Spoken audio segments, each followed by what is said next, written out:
Okay. This evening is devoted to intimate dialogue. What is intimate dialogue? Sitting closer to each other.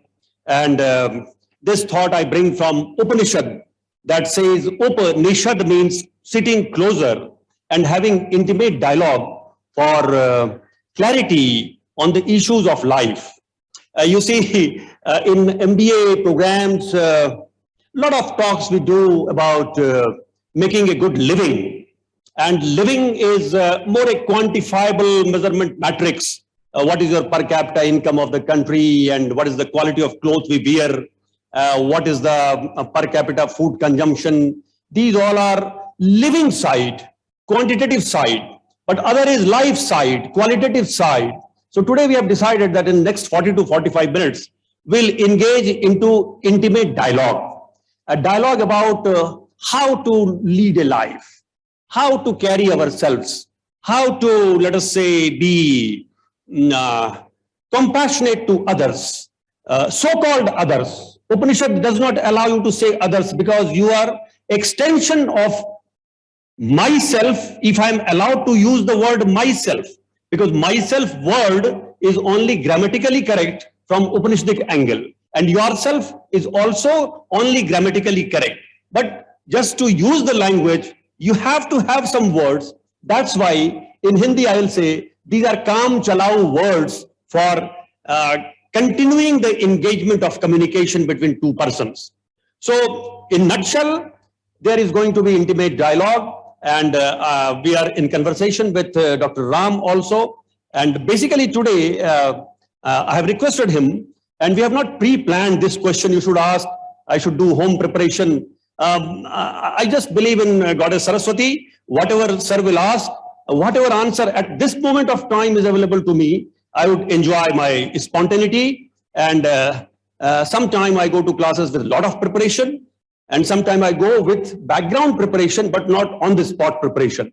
So I have not come with on the spot preparation, but whatever background preparation is there, I'll try. Dr. Ram, before we engage into dialogue, any opening remarks you would like to give? When director mentioned there are no others, this quote from Ramana Maharishi came to me, which was when somebody asked how we should treat others, for which he said there are no others.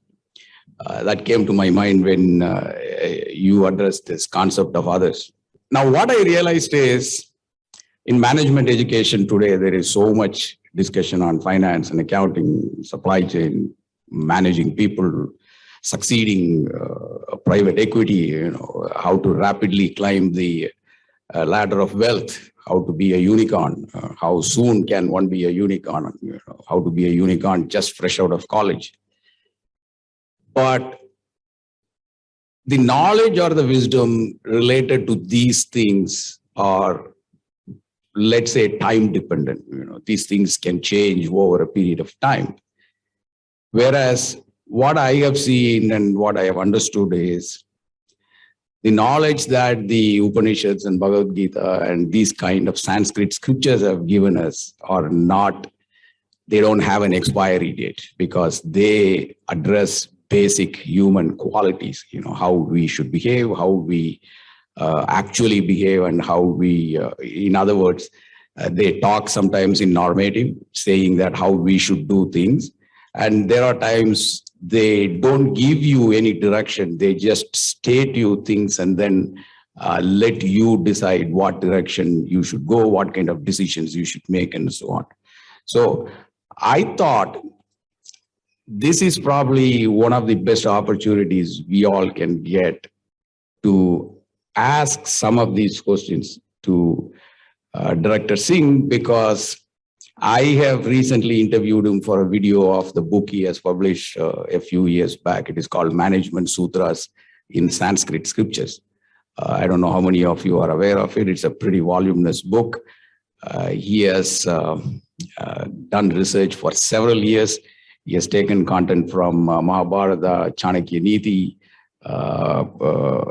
Arthasastra, and Bhagavad Gita, Ramayana, Mahabharata, and so on and so forth. He's gone so extensively through all these scriptures, and then what he has done is he has taken content from these scriptures and he has juxtaposed those content with management literature, and he has established a link between these two so that one can actually see what is said or what has been reported in the scriptures versus what is there in the management literature today, and how these two relate, and how effectively one can move from the other, and help how these sutras can help us make complex decisions and how to actually live with those decisions. More importantly, we all can make decisions, but living with those decisions is pretty hard. So these sutras make us life a little easier in helping us live with those decisions. So he said, this is an unprepared conversation. Yeah, on your part, but on my part, I can't think as fast as you do. So I have to write questions well in advance.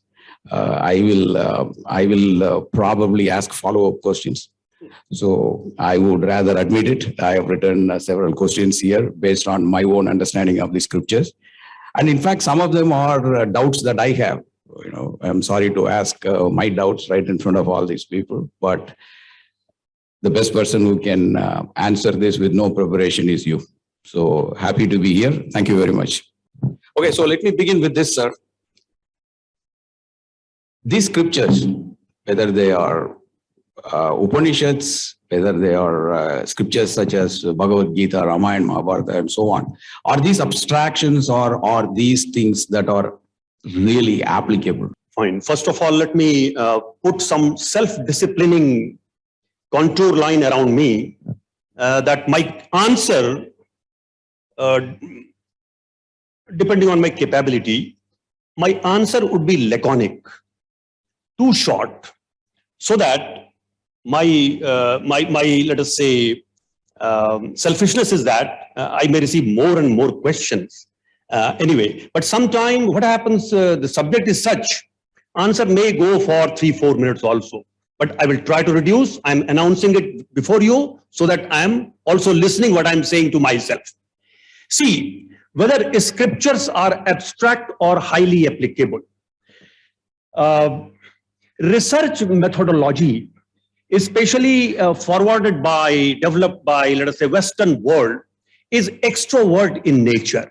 Go to people, generate data, apply statistical technique, or apply other, let us say, non-quantitative techniques, and get the result and report it as authentic research. But Indian way of finding anything that is concrete, not at all abstract, if scriptures are there, I will say scriptures are antithesis of anything that is abstract. It is too practical. But methodology was different. And methodology was more introvert in nature, diving deeper into self, working with your own self, and more or less in the beginning, we are basket of impurities, working on those, removing the degrees of impurities, and actually finding our own introduction. See, scriptures will not say that my visiting card is my real introduction. And the scriptures will actually say my real introduction is how pure my internal instruments, and there are so many instruments, but sadhan chatushtay, that is 4 instruments are more prominent. They are mana buddhi chitta ahankar. It means mind through which we basically relate. Buddhi, through which we actually evaluate and attain certain wise decision. And chit means psychic plate on which memory is imprinted. And ahankar is only a functional utility oriented thing. I must be able to say my name is so-and-so, my house number is so-and-so. There is not much use of that than this of ahankar. So methodology has been interiorization process and diving deeper and time and again testing your, let us say, wisdom in that introvert research methodology. So they are fully practical, not abstract. I agree with you that it is practical and applicable. Here is a follow-up question. The human race has evolved over these years. These scriptures have been written thousands of years back. Now, if they were applicable in an era a few thousand years back, the lifestyle was different. There was no established finance process. There was no private equity. There was no public trading. So how does the applicability of these concepts, how do you validate the applicability? First of all, they are applicable, but are they applicable for today? That is question one. Question two is, how do you validate the applicability of the product? How do you measure the applicability of those, what is said in the scriptures in today's environment?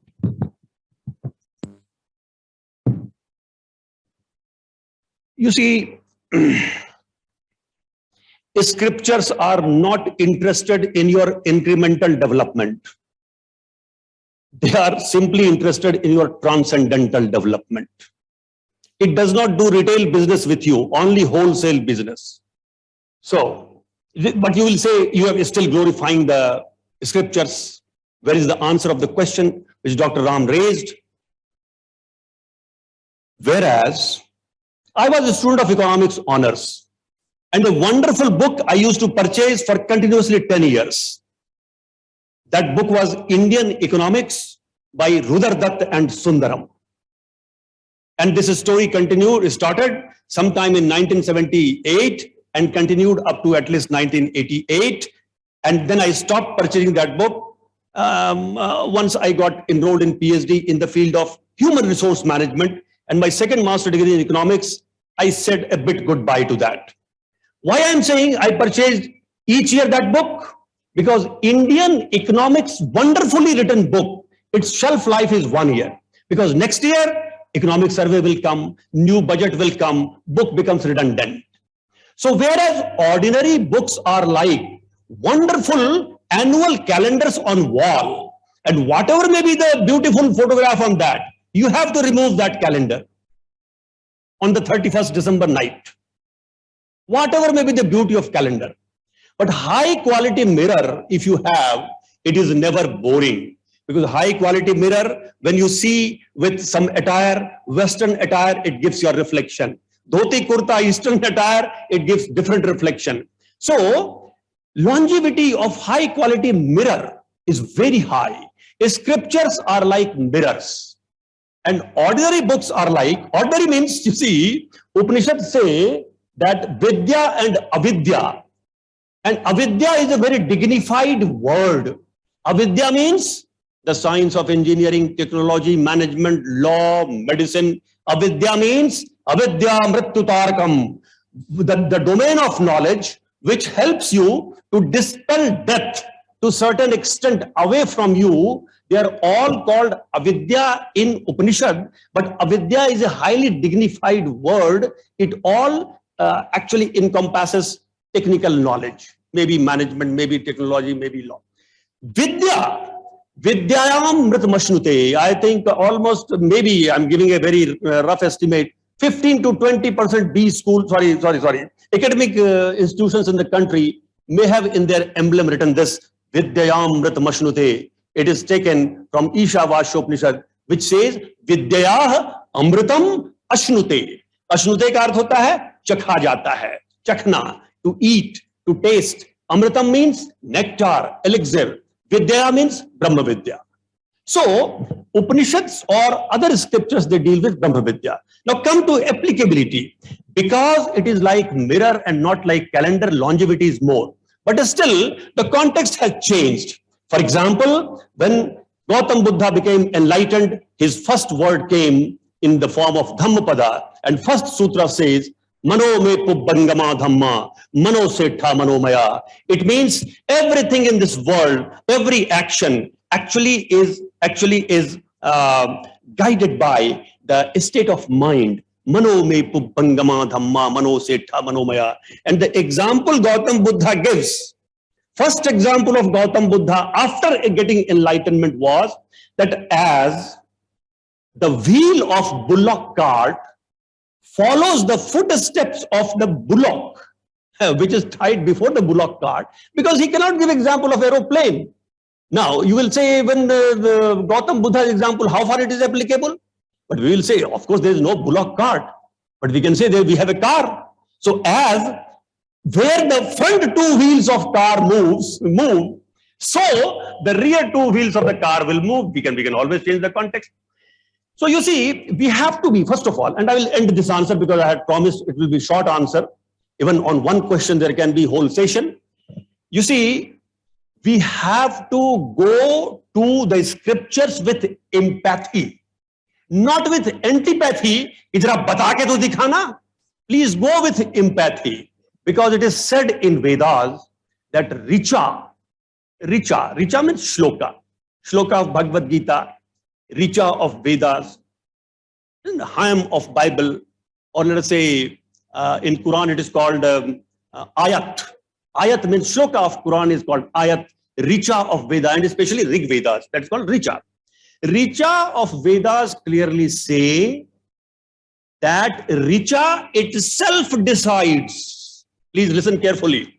Richa itself decides that at this point of time, how much meaning I should reveal to this reader for his or her own benefit, because Upanishads, they are not in favor of pouring 9 liters of milk in a container of 3 liters. And suppose your eligibility, patrata, my patrata is only 3 liters, the Richa will not reveal its full meaning, because by pouring 9 liters, it will only spill over. So go to Upanishads or go to any scripture with empathy. Manuhar in Rajasthan, in Indore also where I live, Nakhrali Dhani, Chokhi Dhani, where you pay money to get pampered, and ladies and gents, they aarti utarte hain, please come eat, they also feed you. Aapko manuhar karna padega, like a mother persuades tiny children, a tiny child, please खा ले बेटा. हालांकि गलतियां वो ये कर रही है आजकल, मोबाइल पकड़ा दे रही हैं. That is wrong thing. But anyway, so we have to pamper. So, and find the context. I'm sorry, it was a bit longer answer. Oh, okay. So if I were to say that these scriptures are general guidelines to how we react to certain emotions, regardless of how those emotions are triggered, whether the emotion is triggered by a financial loss in the stock market, or whether the emotion is triggered by a financial loss somewhere else, which has got nothing to do with the stock market. So regardless of how these emotions are triggered, these are basic guidelines, basic information that will guide us in decision making. Would that be a correct understanding? I would like to give a practical answer based on this question. So I'm not pinpointing this question. I'm trying to capture this question, the spirit of that. Take x-axis and y-axis. On x-axis, it is time. Time, not that year or decades. It is on the same day, 9 a.m., 10 a.m., 11 a.m., 12 noon, 1 p.m., 2 p.m., so on, x-axis. Y-axis, your mood swing. And you will, if you draw a curve between x and y-axis represents your mood. It will look like this. The highly wavy curve with great amplitude. Now, who is a bhogi? Defined bhogi, whose curve will have high amplitude. Who is a mahayogi? Whose curve will have a larger intercept on y-axis. Capital C is larger. And from there, the line is straight and parallel to x-axis. What does it mean? That as time passes, 10 a.m., 11 a.m., noon, 1 p.m., the person's level of consciousness is well intact. Pleasant email received, no problem, you enjoyed. Unpleasant email received, there will be a little dip. But I'm talking about Mahayogi. Mahayogi will have no dip. So I will not recommend you for a straight line function with high intercept on y-axis, which is y is equal to mx plus c. That I will not recommend, because that is preparation for Mahayogi. My only submission would be that, my dear students, at this age, please consider these all what we are discussing. Let there be wave and curve there, but amplitude should be smaller. Practice this. If amplitude is smaller, slowly and slowly, I think we will be more under control. And that's why whatever is the quality of your mind, that is the quality of your action, and that reflects into quality of your result. If with wrong quality of mind, anyhow, by hook and or crook, by bribing here and there, if you get the work done, work will got done, but your own quality might fall down. So, while achieving mundane success, the quality of self should day by day improve, rather it should take a dip. And that's why I always say to adult persons, those who are 40 or 50 years of age, I ask them that whether if you compare your own state of being when you were 20 years old and today you are 50 years old, actually think deeply in which domain you have developed, but in which dimensions you have de-developed. In some dimensions, we keep de-developing. Just one example, and that's why I find that the zeal of celebrating 15th August and 26th January is better in schools than in universities. What does this signify? That we are more and more making a smaller circle around us. झंडा फहराया जा रहा, जा नहीं रहे हैं. School में जाते हैं, they dance, they sing, they enjoy, they jump. But we say, fine, today is time for rest. These are indications that whether you are developing when age is developing or not. That's why you will find Gandhi in adolescent age, take his photograph. I don't think he was very handsome or attractive, but take his photograph when he was old and then he is appearing more handsome. This is another indicator. As you grow in age, if you appear more handsome, your life is going in right direction. And as you think, when I was in youth or teenage, I was more handsome, and today I have become 40, so not handsome, it means your life is perhaps not going in right direction. Take some hint, don't take it literally, take the spirit with which I am saying. Yes, please. Thanks. This reminds me of a Tirukural which says, Inbathul inbam vilayadan, tunbathul tumbam murudal ilan. What that means is, if you don't celebrate excessively when you find joy, when sadness ever comes to you, you will not be excessively sad. Okay, so today we live in an environment where a small achievement, people say yes. And something goes awry in a very small way, people are excessively sad. So moderating one's emotions is what I understand from this. This is a question that I have as I was reading Chandogya Upanishad, in which the Rishi says, he who knows excellence becomes excellent. He who knows stability becomes stable. He who knows success becomes success. Okay. Is there any reason that comes to your mind as to why this particular Upanishad decided to talk about excellence, stability, and success and not knowledge or wisdom? It limited its scope to just three characteristics: excellence, stability, and success. You see, there are two deep indications we find here. Upanishads, they are the best literature till now available. Let me say humbly, when majority of the part of the globe, means humanity on globe, majority of human beings on globe were searching for the first ray of civilization, we had the best literature, not only at that point of time, but even today, whatever available in the form of Upanishad. Firaq Gorakhpuri said, I will translate in English if I say some Hindi or Urdu or Bengali or Odia, what I can speak. "Ae duniya ki sabse purani qaum, tujhko salam." Firaq Gorakhpuri writes. He was professor of English at Allahabad University, but he used to write in Urdu. Born in 1896, contemporary of Josh Malihabadi. "ऐ दुनिया की सबसे पुरानी कौम, तुझको सलाम, ऋषियों ने दिए तुझे वह राज़े दवाम। कहते हैं जिसे रूहे रवाने तहजीब, मुज़मर है जिनमें जिंदगी के पैगाम, मुज़मर है जिनमें जिंदगी के पैगाम." He says,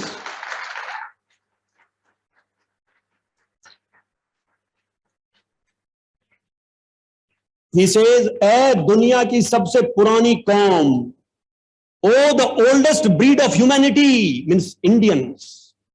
I salute you. Rishiyon ne diye tujhe vah raje davam. Rishi is a word which comes from Pashya Dhatu of Sanskrit. It means to be able to see. As a professor, as a student, we know our subject. But Rishis, they did not only know the subject, but actually they could see the subject. Gliding, hanging around, they could see. As I can see this bottle, they could see the knowledge. They could see the subject. Isliye Rishi. Rishiyon ne diye tujhe vah raze davam. That Rishi who could see the truth, they have given you the esoteric or the decoding techniques of all the profundity, profound knowledge. कहते हैं जिसे रूहे रवाने तहजीब, whatever is called as mundane way of civilization or civilized soul, means deeper conduct of self. How deeply you conduct yourself. Because not only your physical body or mind or inner instrument or your buddhi needs disciplining, your soul also needs disciplining. And soul disciplining basically means actually trying to meet the higher purpose and soul getting merged with Paramatma. तो कहते हैं जिसे रूहे रवाने तहजीब मुजमर हैं. मुजमर means hidden, hidden behind. मुजमर है जिनमें जिंदगी के पैगाम, where all the message of life are hidden. So salute to that civilization which is the oldest and has brought the most profound knowledge. And that's why Chandogya Upanishad, which is the second biggest Upanishad, allow me to just tell, based on my understanding till now, names of 238 Upanishads are known. Out of them, with English or Hindi meaning with original in Sanskrit, 194 are available. Because in different books you will find different number, and all these two sets of numbers are larger than those numbers found in ordinary books. Because I have spent some hours to know what is the exact number. So 194 Upanishad original with Hindi or English meaning available, these all up to my knowledge. And 238 Upanishads names are known, including these 194.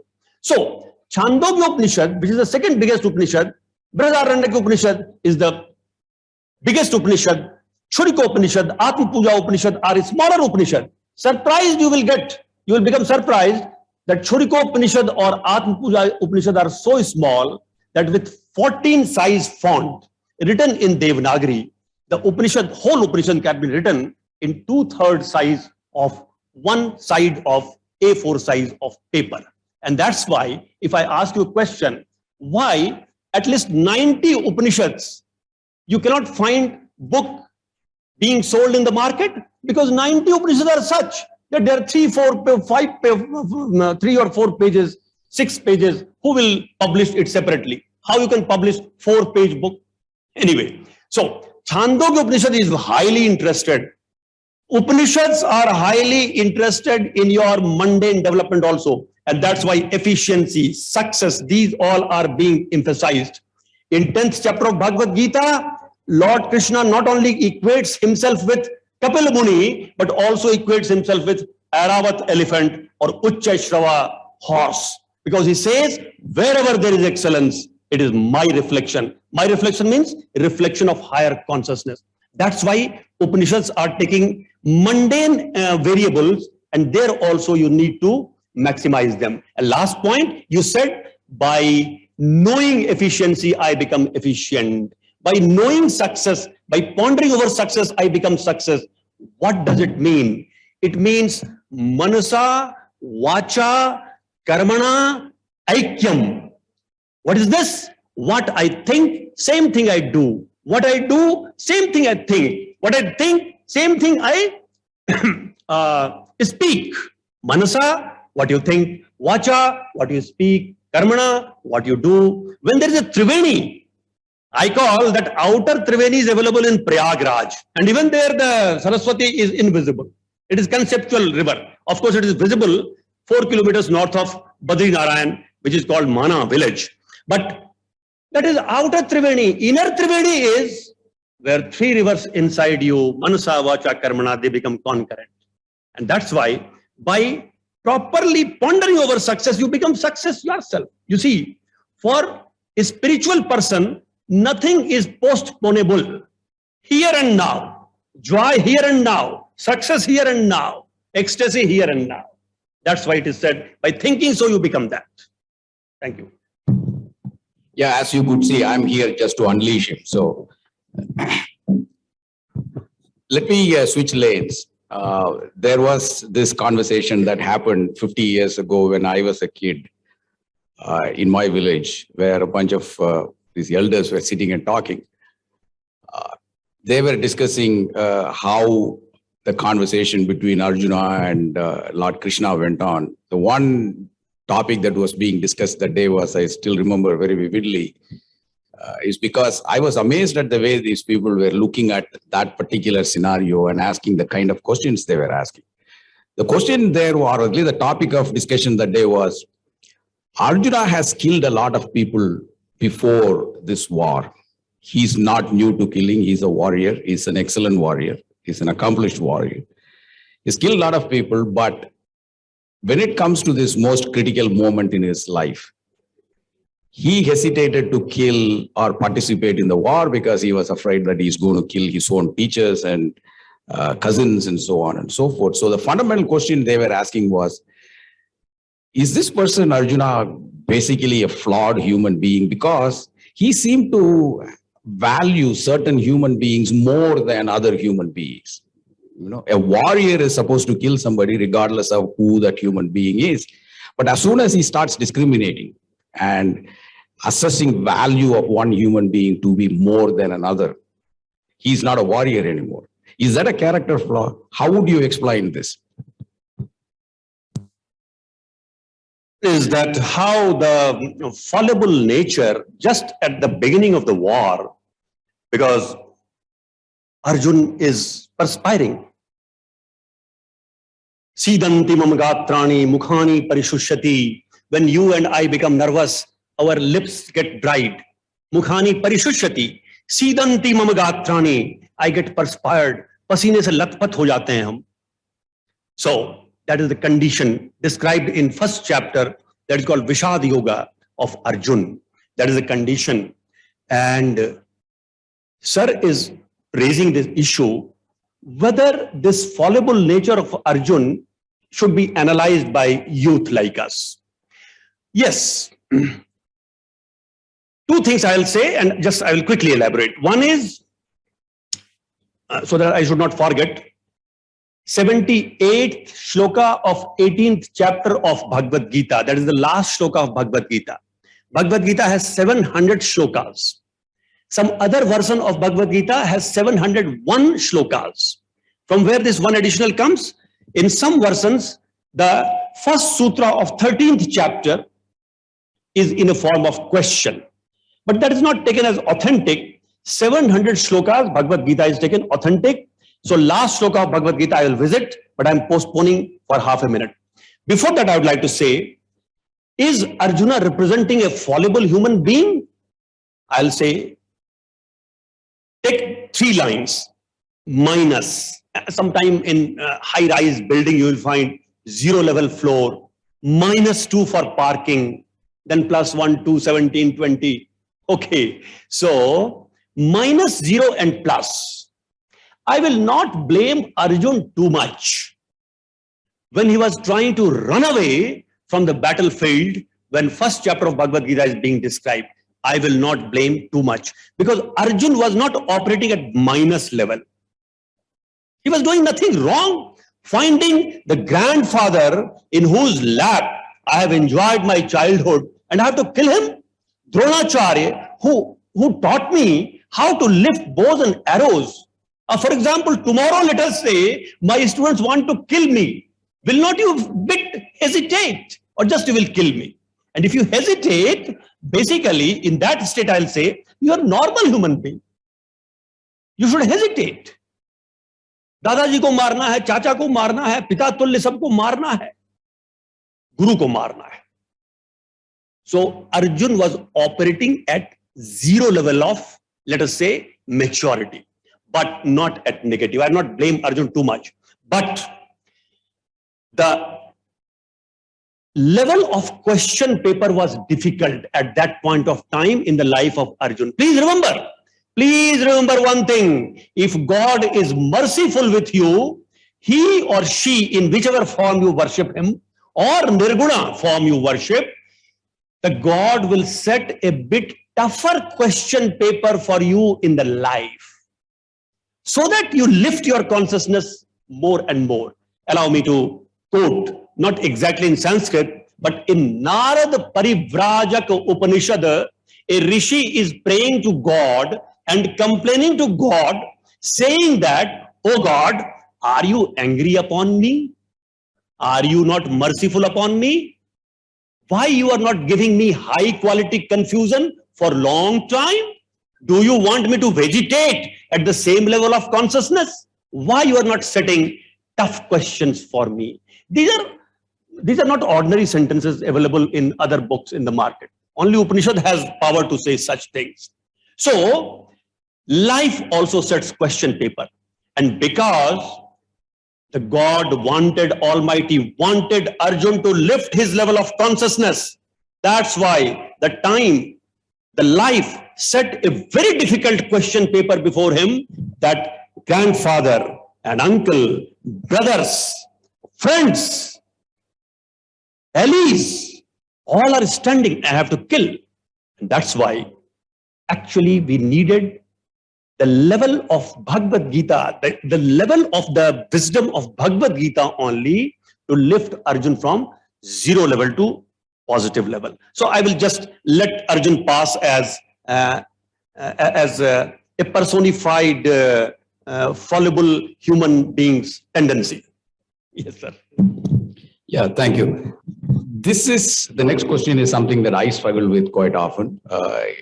As you started with Siddhanti Mamagatrani Mukanchapari Sushari, the thing that I have struggled with in the past also is, remember this line, Karmanya eva adhigaraste ma paleshu kadachana, ma karma palakedu purmate sangostu karmani, and then say siddhya siddhyo samo buddhva samadvam yoga uchyate. In other words, he says, yeah, your focus must be on simply doing your job.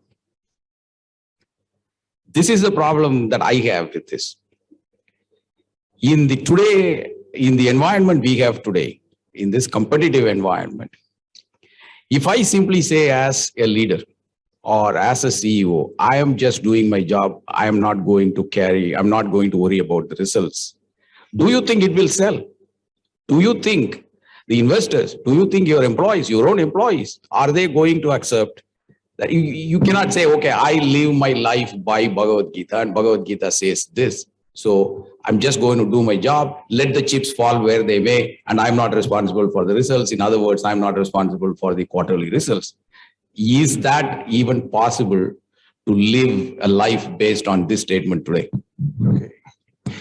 Let me say, the process of acquiring subtler knowledge is full of some dangers. If we are living at ordinary level of consciousness, fine, there is no problem.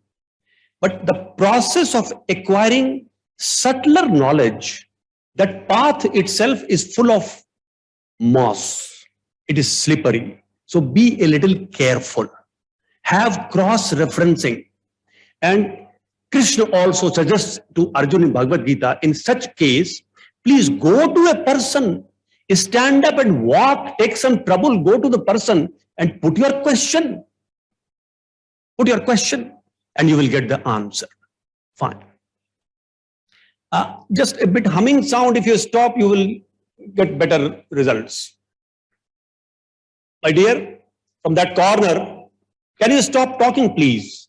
Because here, any humming sound between two persons also becomes highly voluminous, because we are into a very intimate.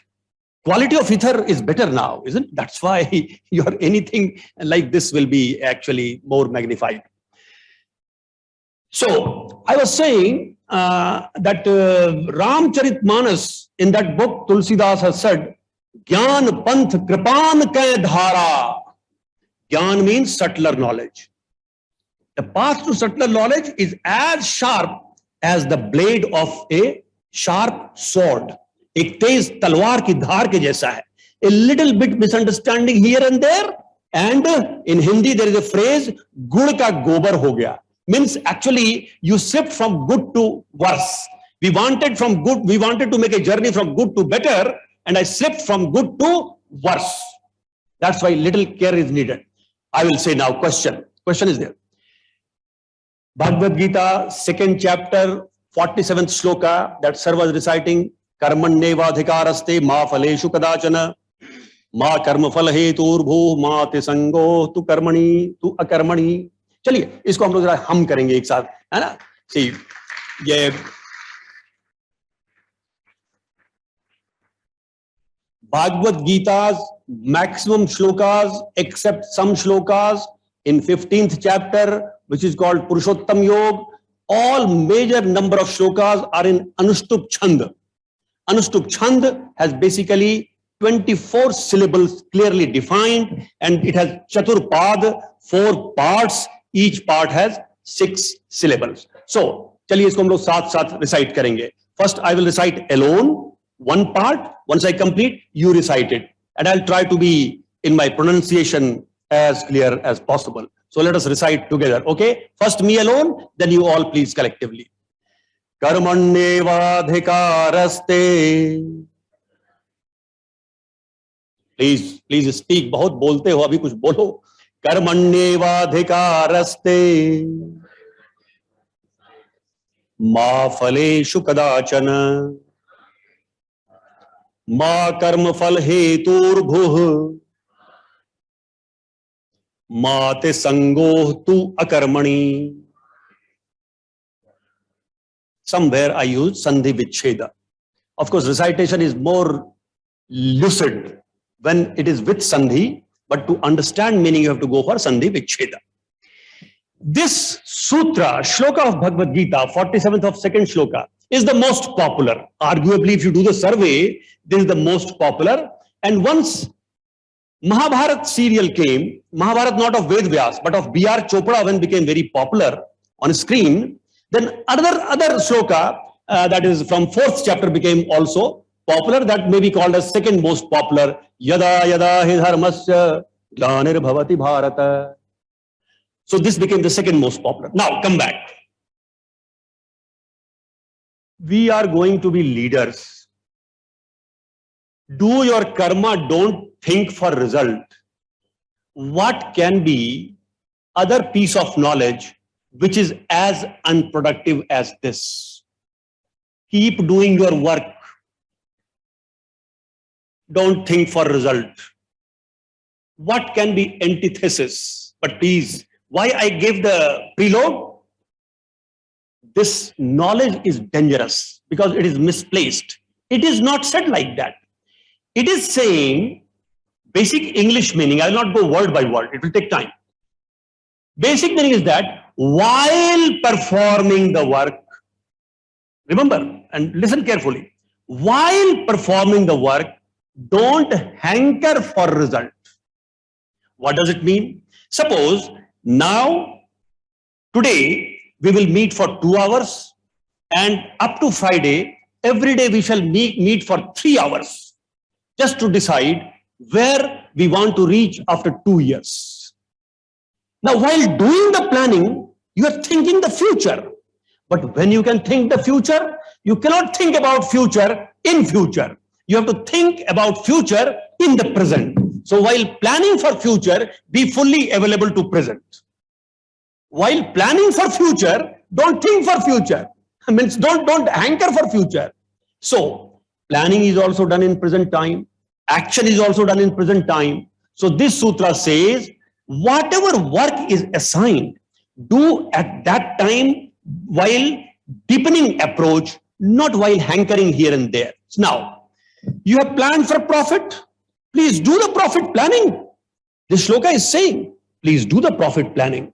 And while thinking for future, have the plan there clearly listed before you. Then now comes implementation, action. Now, while putting the action, don't hanker for result. For example, as a batsman, I have played cricket to some extent.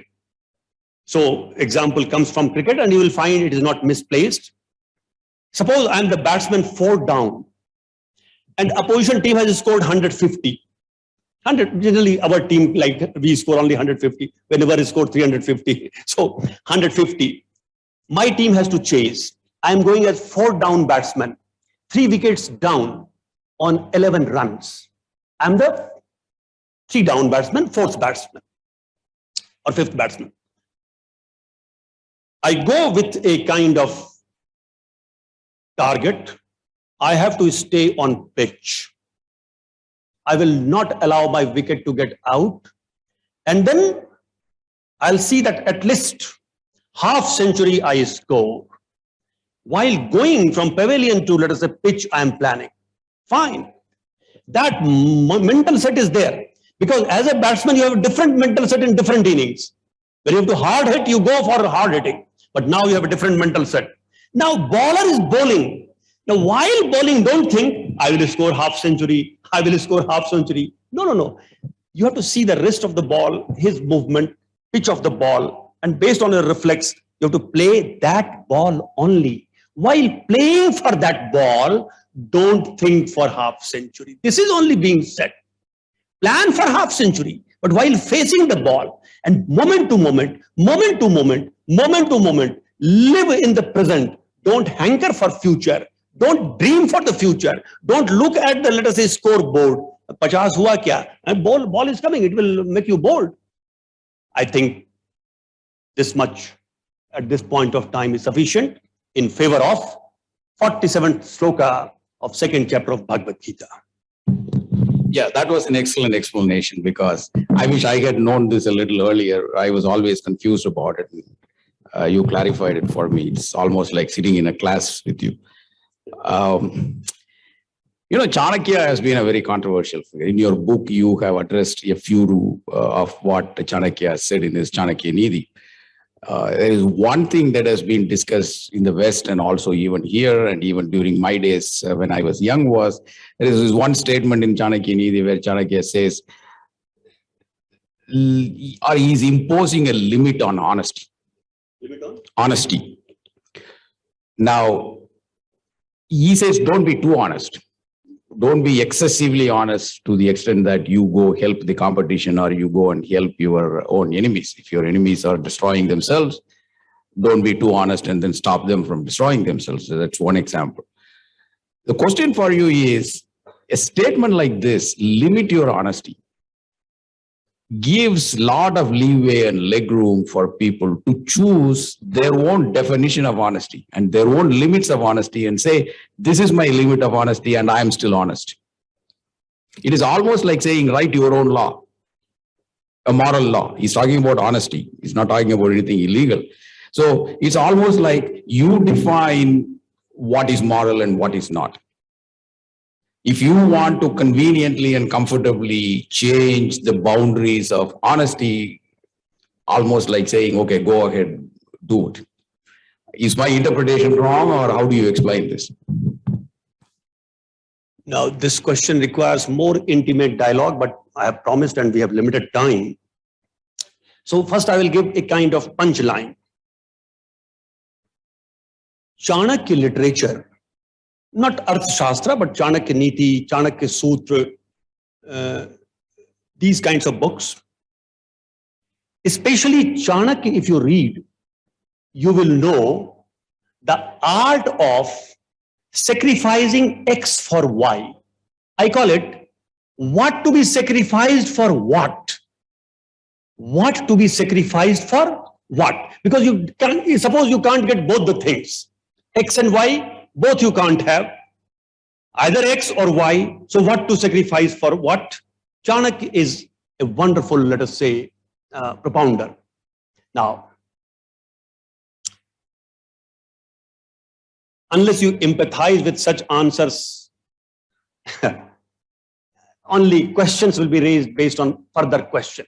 वो कहते हैं ना कि एक होता है वाद, एक होता है विवाद, एक होता है संवाद, एक होता है वितंडावाद, जबरदस्ती गलती निकालना और लड़ते रहना. तो in Hindi there is a line कि जो बतियन की बात बात में बात, त्यों पतियन की पात पात में पात. So some persons get lost in the quagmire and jungle of words only and miss the actual meaning. So what Chanakya is saying, you should, if at all needed, you should sacrifice the smaller gain for larger gain. You should sacrifice the short-term gain for long-term gain. Actually, Chanakya is talking about practical ethics. But what is not clearly written in the book, and that's the duty of a teacher to take it to students for their consideration. We teachers do not impose anything. We say, consider this and take it if it is useful for you. Let me tell you what I want to say here.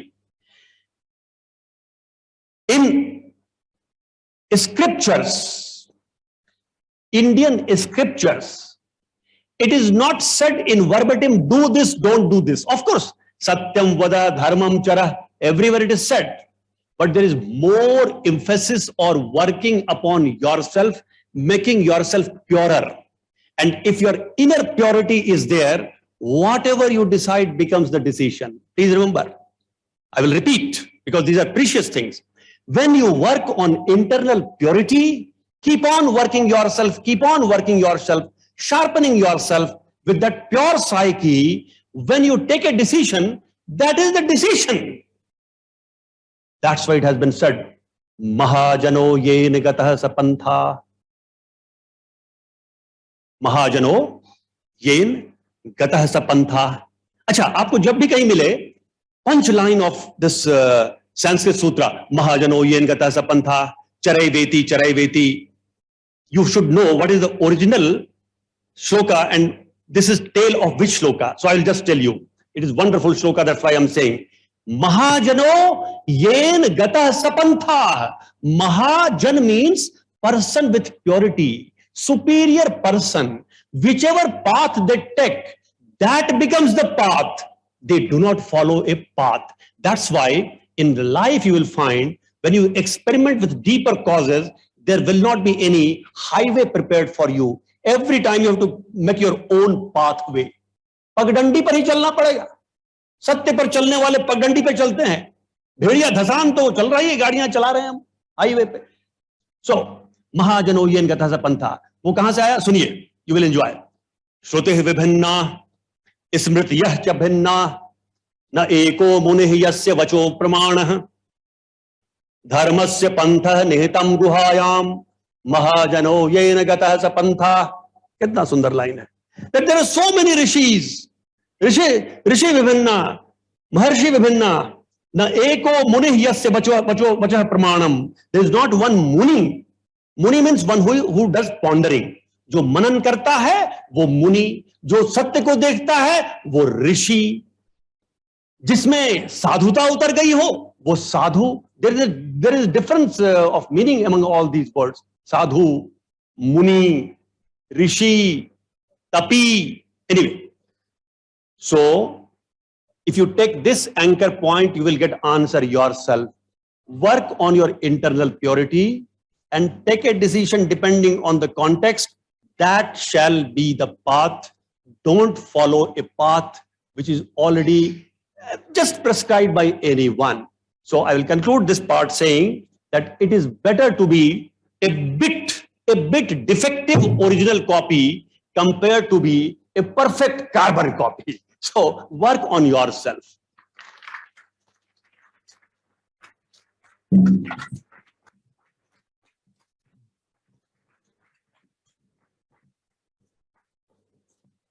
Yeah, pretty enlightening answer. That was perfect. Before I ask you the next question, I'm going to ask you to explain something. Remember this line, Jnanam Nyayam Parijnada Trivida Karma Chodana, where he says, Jnanam is the wisdom, Nyayam is the things to be known, Jnanam Nyayam Parijnada is the person who's actually doing it. These three form the totality of action. And then subsequently, it is being told about three archetypes, Sattvic, Rajasic, and Tamasic. Can you please explain briefly what these three archetypes are? Because I have a follow-up question so that they will know what these three archetypes are. Then I can ask a question.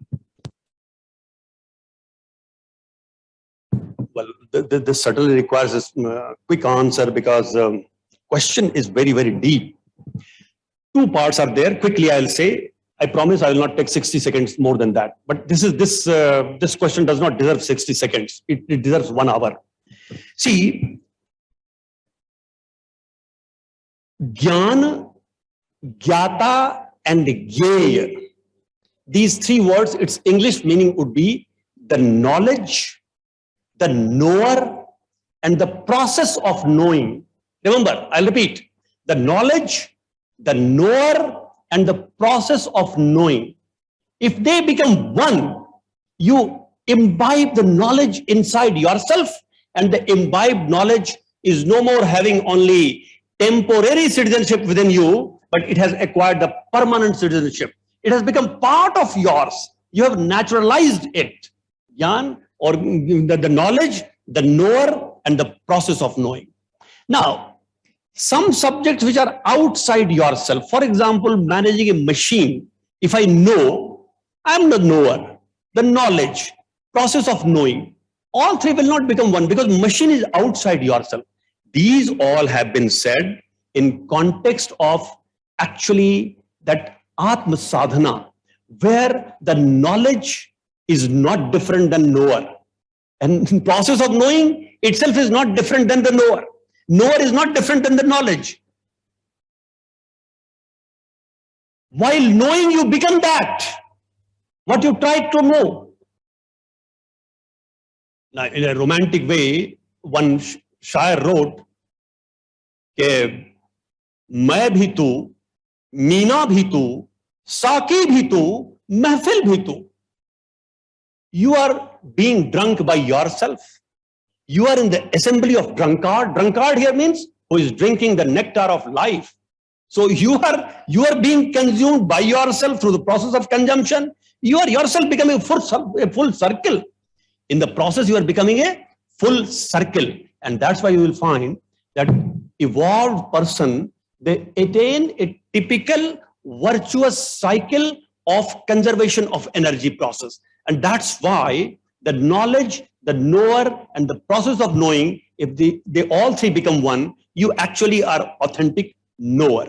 Now coming to Sattvic, Rajasic, Tamasic, these 3 tendencies are embedded in human being. We all have 3 tendencies, but if imbalance is there, human body is like civil structure also, like a chemical plant also, everything. So you have Sattvic, Rajasic, Tamasic 3 tendencies.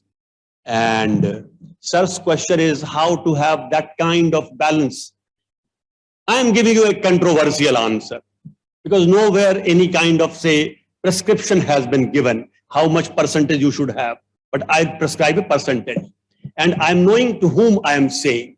I'm not speaking in an ashram. I'm speaking in an ashram where in Grihast Jivan, while people living in this mundane world, they will attain higher consciousness. So, achievers like you, we want to make you achievers.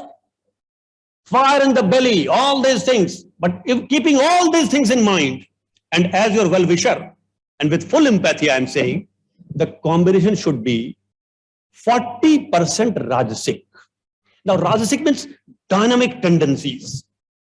I will go, win. I will not stop. Uttishtat, Jagrat, Prapya Varanni Bodhat, which is taken from Kathopanishad. Some persons think that it is said by Vivekananda. No, originally he took it from Kathopanishad, but Vivekananda liked this sutra. Uttishtat means stand up.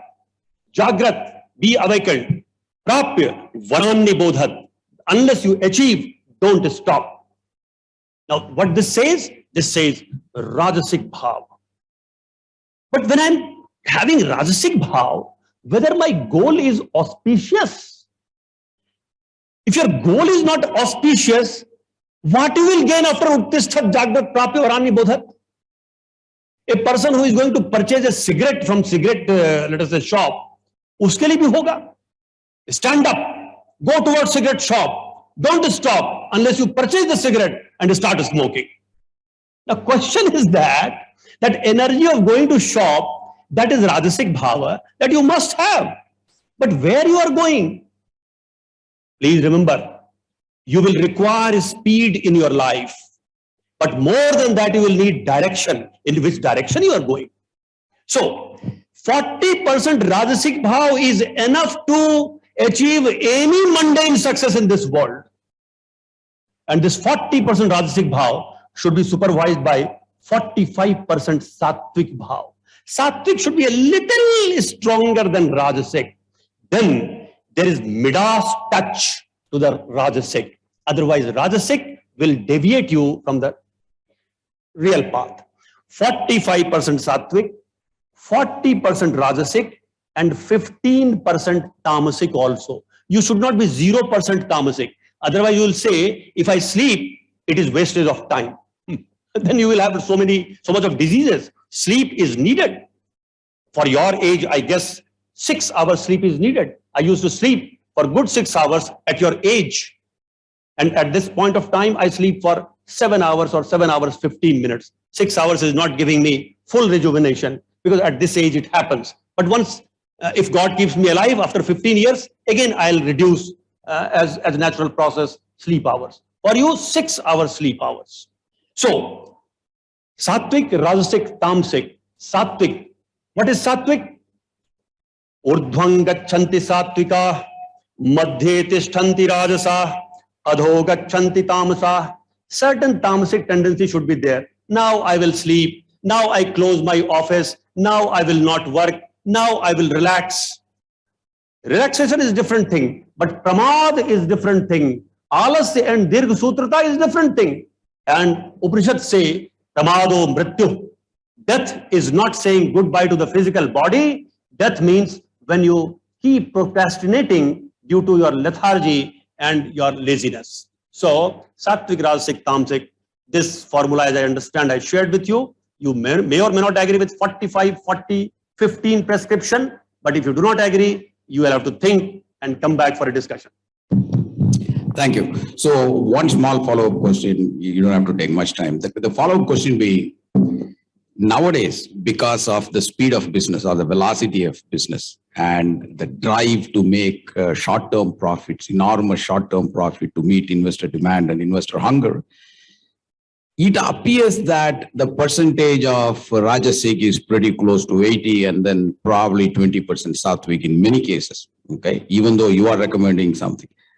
The question is, how could one afford not to become the person they are competing with? In other words, this has been documented. I have seen this in the United States. When the cops fight these drug dealers, they go undercover, and in the process of fighting these drug dealers, the cops themselves become drug addicts. So in competing with people who are intensely Rajasic, how can one stop himself or herself by becoming a Rajasic? You see, it is in your hand to describe or define the quality of race that you are joining. It has been said long back, this sentence may not thrill you. Many persons have said, if you win a rat race, you end up being a rat. So you have to define the quality of your race. So few things I will prescribe with you. Always plan for taking the last laugh. Point number 1. Always plan to take the last laugh. And during the journey, if there is some tears, does not matter. Last laugh. Point number 2. Life is not 20-20 cricket. It is a test match. Point number 3. Life is not 100-meter race. It is marathon race. Now, the last example I'll elaborate for about half a minute. In 100-meter race, what should be my strategy? Go and right from the beginning, put your best. And even if I get exhausted after 11 or 12 or 13 seconds, does not matter. I should chase the ribbon first, 100-meter race. But life is not 100-meter race and we behave like 100-meter race participant there. Life is marathon race where you need to know when to run faster, when not to run faster, when preserving energy is more important than covering distance, when to put the best effort and take the last 100 meters like a 100-meter race. So when not to run faster, it is a strategy to win marathon race. Similarly, if you shift your attention from life being 100-meter race to life being marathon race, this 80% Rajasic, sir said, suppose you are competing with 80% Rajasic and 20% Sattvic, 0% Tamasic, because only dynamism is there, how you will compete with them? So I'll say that in the beginning, 80-20-0 combination person might appear winning over you, but it only might appear. But ultimately, you will win the race. Think about such statements, and I think you should still maintain 45, 40, and 15. Yeah, that's an excellent.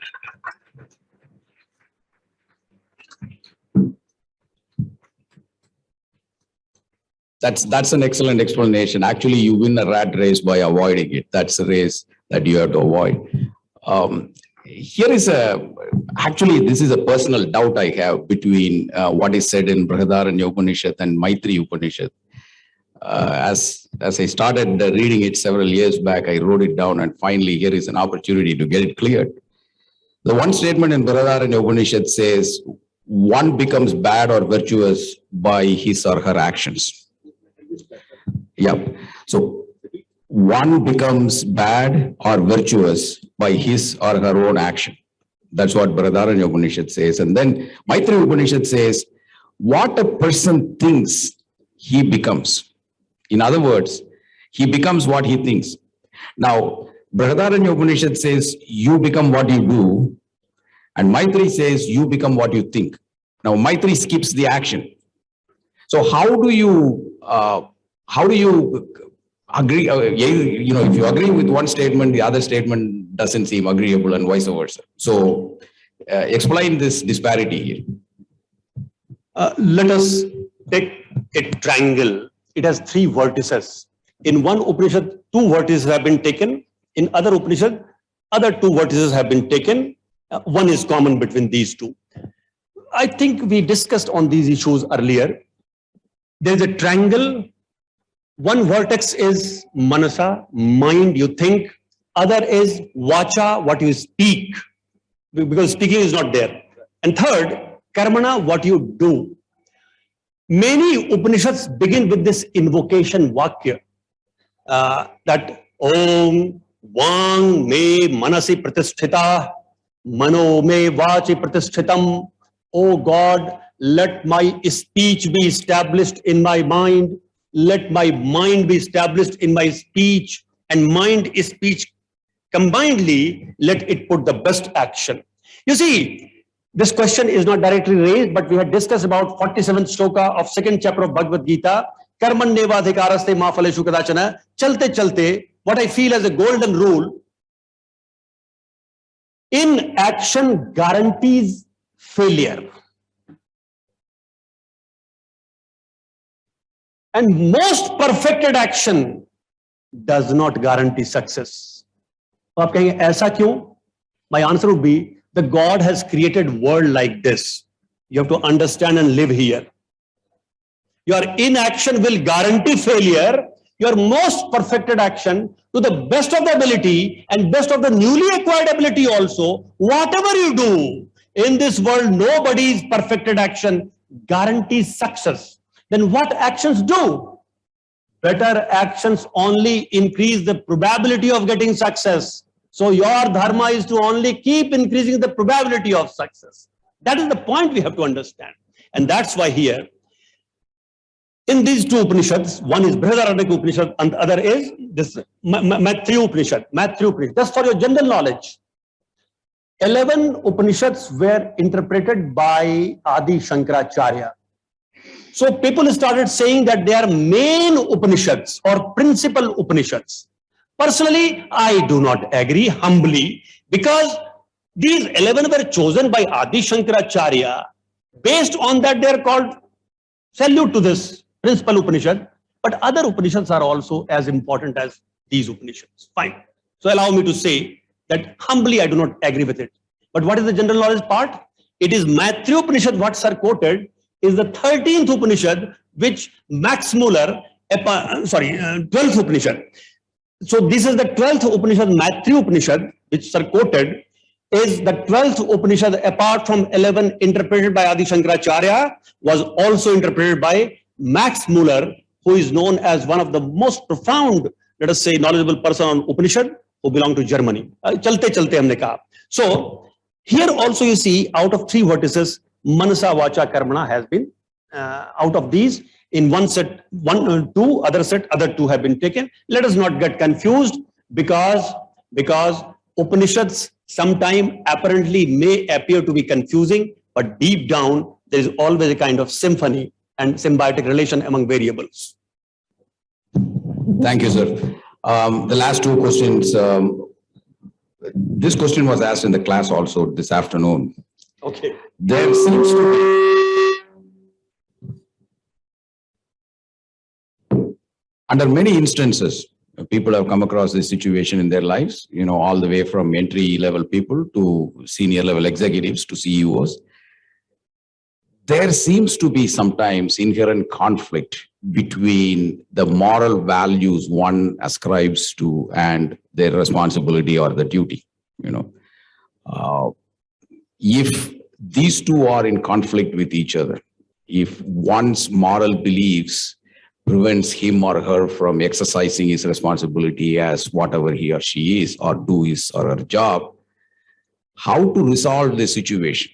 You can't give up your moral belief, but at the same time, you can give up or fail in your duty or refuse to perform your duty.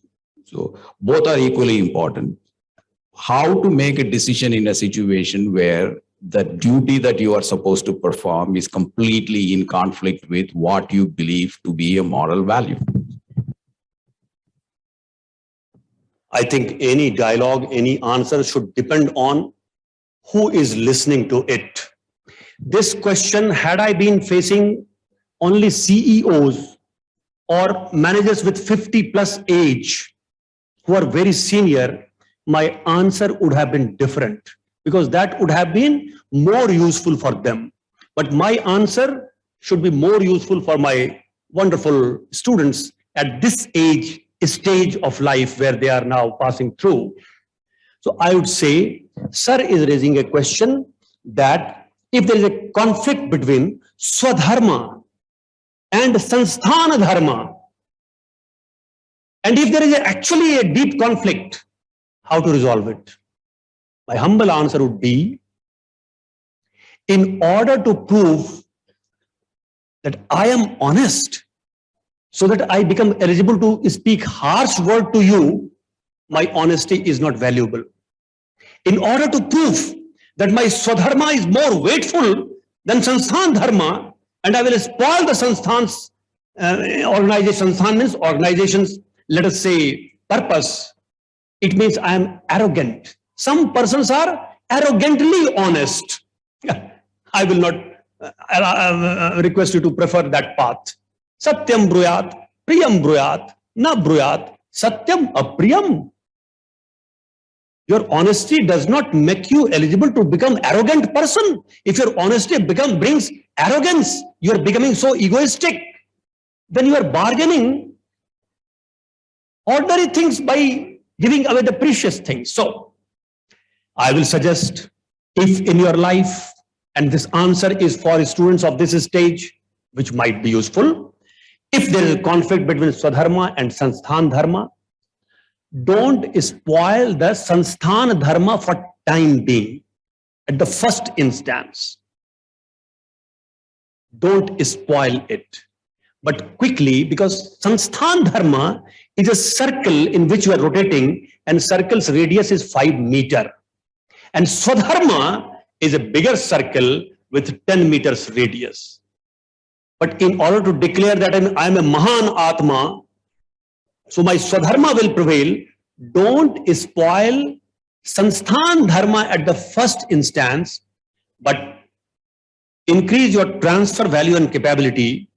Don't continue with such organization. Find the first opportunity to give up, because if you save yourself, the world's other corner is waiting for a person like you. World is much bigger.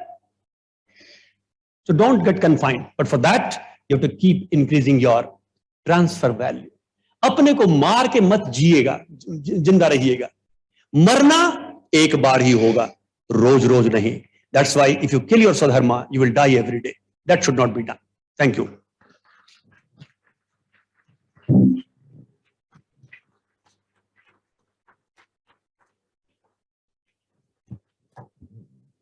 Yeah, this is the last question, and this was also spoken about in the class today. But what I want to ask you pertaining to this question is, how do we take the wisdom from this statement and use it in academia today? That statement was, Vimrasya edat asavashena yada ichchasi tada kuru is, the conclusion in Bhagavad Gita, Lord Krishna says, think deeply about what I said. Yada ichchasi tada kuru, whatever your mind says, so you act. Rather than telling him, now that I have clearly explained to you everything, let's go and fight. He didn't make the decision for him. Instead, he left the decision making to Arjuna. How is this applicable in today's academic environment? What do you think that there is there a lesson for the academics here? Would you recommend any?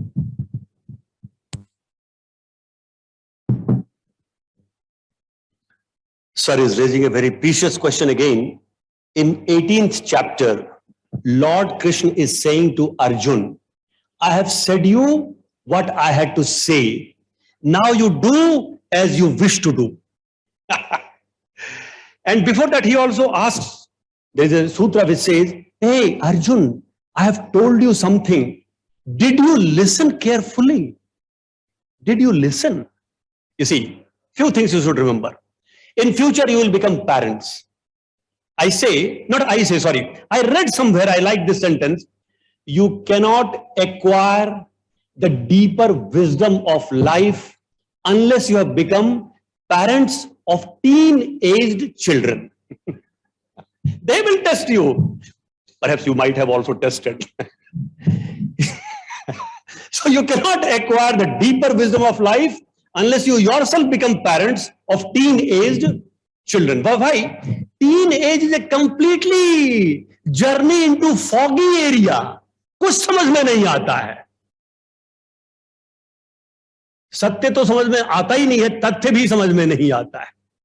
There is difference between untruth, truth, fact, myth, perception. You see, I always say my students, either you have lifetime clarity in context of certain concept, or you have lifetime confusion. So we should know what is the difference among all these things. Now, come back to the question directly, quickly. The Supreme Counselor Krishna is saying to Arjuna that I have told you, now you do as you wish, appropriate. What does it mean? It means, and why I brought parents example, because that will be a real test in your life. When you marry, go into conjugal life, you have wonderful children, and then you have to manage them. Please remember, in any communication, the right of final say is of listener, not of speaker. In any communication, the final say is by listener. If you engage in communication with this postulate, you will be in full respect for mutual interpersonal interaction. Otherwise, you will have a disdained attitude and belittling attitude. I am the speaker, I am supreme, I have said, you follow, I am your father, you must do because I am your father. Whenever a father says to child, hey, don't argue with me, I am your father, that's why you have to do like that. This statement itself is proving that father is actually getting defeated in the communication. That's why he's saying, I am your father. Please have a dialogue based on merit of the discussion, not saying I'm your elder brother, I'm your senior, I'm your professor, I'm your teacher, I'm your director. No. When two persons interact, mind and heart are interacting. Please keep the cap of your designation off. That's why Golden Sutra, in any communication, last say is by listener. Number two, any good teacher, good elder, good father, good boss, good teacher never imposes. In Upanishad, it has been said that after the education process is over, the teacher liberates the students from himself. Ab tum mukt ho gaye. What does it mean? That now you have right to sit parallel to me on the same pedestal and argue with me, becoming, let us say, a mind and heart. For time being, we say in 2 years, there are various rules. You cannot equate yourself with, let us say, me, because then I'll have to take some decisions. And that's why I say that, dear students, behave yourself in such a way, in such a glorified way, that all these PGP rules or any rules become redundant for you. They do not exist for you. But then you have to acquire different level of glorious, not necessarily glamorous, glorious self-behavior. Then you make written documents superfluous for yourself. Otherwise, they become more important for you. If PGP's rule is becoming more important for you, it means there is something wrong in your way of walking. So, good teachers liberate, good counselors liberate, because there is joy of liberating, joy of liberating. I will say this last part. When I was getting married, there was a lot of halla gulla in the entire environment. Whole night the process went on continuing. I'm from Bihar. Marriage starts at 8 o'clock in the night and ends at 6 o'clock in the morning. Raat bhar halla gulla. Ladies singing songs. Panditji reciting something. Nothing is audible. I tried because I have some interest in Sanskrit. Panditji kya bol rahe hain? Nothing I could understand. Then 15 years back, means after 15 years of my marriage, I purchased a book, Hindu Vivah Paddhati. Wahan humne dekha. It is a wonderful sentence I am saying you. You will enter into your conjugal life also. It is written there that let the Var and Kanya, means the bridegroom and the bride, let hold each other's hand for whole life to help each other on all the 4 Purushartha, that is Artha, Dharma, Kam and Moksha. Let these two help one another on wealth creation, on desire fulfillment, on righteous path, journey on righteous path, that is Dharma, and let these two help each other to attain Moksha. Each one is partner and preparing a teacher to other, let us say partner, in attaining liberation. Means moha, infatuation has to go away slowly, because once you have enjoyed the life, you have seen the positive side of artha, you have enjoyed your economics, you have been living on righteous path, life is fulfilled, and then you get liberated. You remain in this world, but you have detached involvement. And that's why in this sutra, it is a great indicator. This indicator how you should do counseling, how you should behave like a boss, how you should behave like senior. More senior you will become day by day. But actually becoming senior requires gracefulness. Only graceful person should become senior. There are many issues here. Research topics are there. Toxic leadership, intoxicating leadership. These all happen because we do not know how to grow and how.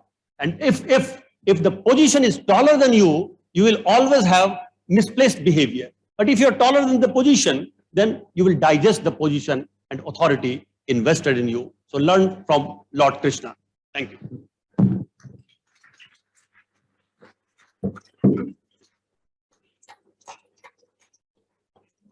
This is an apt conclusion for this conversation, because you just said it is up to the listeners to make a judgment, make a decision, make a conclusion. So I hope I didn't waste your time. I hope you got some wisdom out of it. There's one thing I want to tell you though. Recently, what I am seeing is, for instance, I came across 2 events. There was this program in Netflix called Downfall, how Boeing company messed up the 737 MAX aircraft and how 2 aircrafts had to crash and pretty close to 500 people had to die. That was because the CEO at that time made a decision to change Boeing, the world's largest massive mechanical and aeronautical engineering company, into financial engineering company. He focused so much on finance. Not only did he do that, upon these aircrafts crashing, the company was blaming the pilots, and one of the pilots happened to be a person of Indian origin who was working for the Indonesian airline when this crash happened. Not only did that lady lost her husband, but also the fact that Boeing immediately said, oh, it's a pilot fault without doing any investigation. So that is one bad example of how corporate CEOs behave nowadays. Then the second example was again in the airline industry, where United Airlines had overbooked and they had to offload one passenger at random. They went and decided to remove one passenger who happened to be a doctor who had politely told the airline that he has a surgery to perform the next day and that is why he is there. And he refused to leave. So the United Airlines called the cops and then they literally pulled him like a criminal out of the aircraft and then threw him out. He was so bloodied, it was really horrible to watch.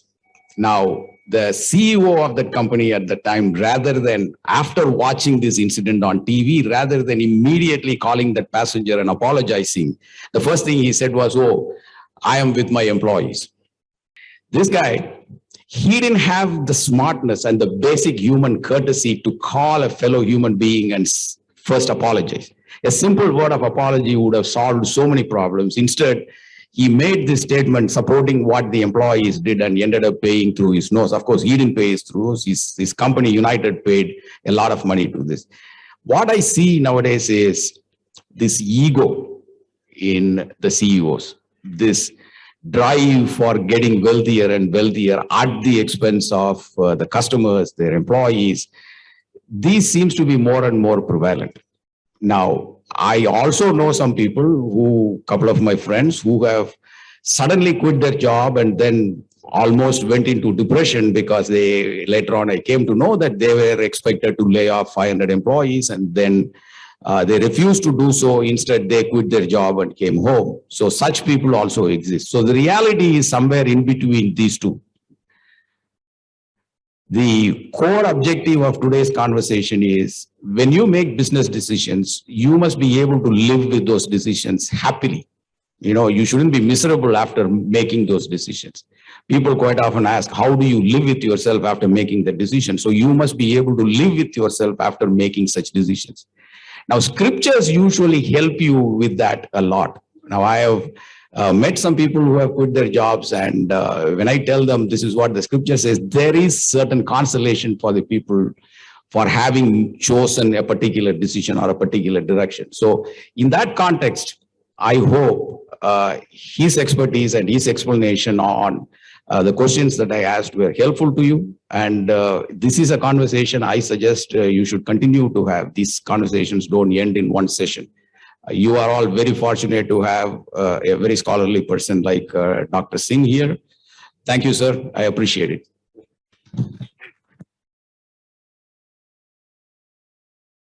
So thank you very much and have a good time in this evening. And next time when we get opportunity, we'll meditate together. We have 2 Panchvatis in the campus. We'll meditate together and we'll engage in some more episodes of intimate dialogues. Thank you very much.